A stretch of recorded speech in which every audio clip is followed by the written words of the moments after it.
Hey all, Tom here, and I'm really excited to walk you through the latest improvements to comments in both Figma and FigJam. We're hoping these updates are going to encourage collaborators to share more comments, leave better feedback, and make it easier for designers to act on their input. So let's take a look to see what's new. First up, you'll probably notice the redesigned comment pins. Instead of a number on a pin, we get user avatars that show us who's participating in each thread.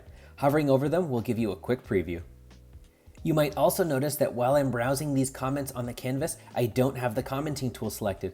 No longer do you need to have the commenting tool selected to see the comments on the canvas. Instead, we can come over here to our view menu and we can toggle the visibility of comments independently. This also comes with a quick shortcut, which is Shift-C. If we turn off the comments, we no longer see them, but just like before, if we hit C to access the commenting tool, we'll now get those commenting pins. If we switch back to our move tool, we'll no longer see them. But while we're designing, if we quickly want to toggle the visibility of those comments, we can now hit Shift-C to bring them back without us having to switch to the commenting tool.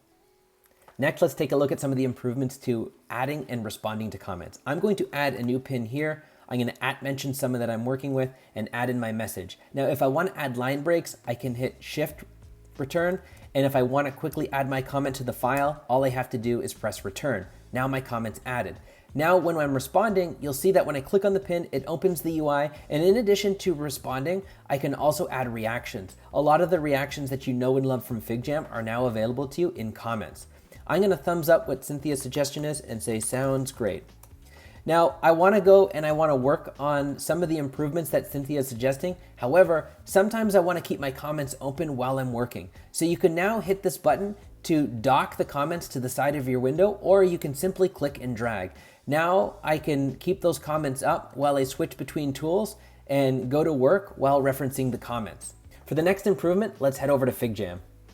So here we're working on a brainstorm and we've done a quick card sorting exercise. This area of the board is talking about different ways of recommending products. Now I want to add a comment, but I don't want to respond to any one of these stickies. I kind of want to comment on this whole area of the board. Now with the new commenting features, I can click and drag a marquee around that entire area and add a comment.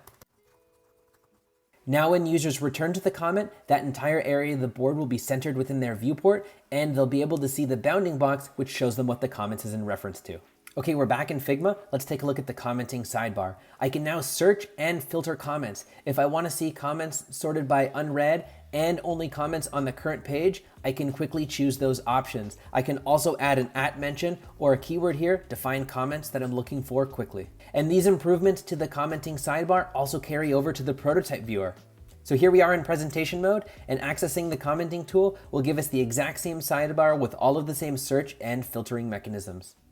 And lastly, viewers, in addition to the Inspect and Export tab, are also going to get a new commenting tab as a default. Instead of having to select the commenting tool, they'll be able to quickly see the commenting sidebar, search and filter comments to find the conversations that they're looking for. We hope this collection of improvements helps your workflow, and we can't wait to hear what you think.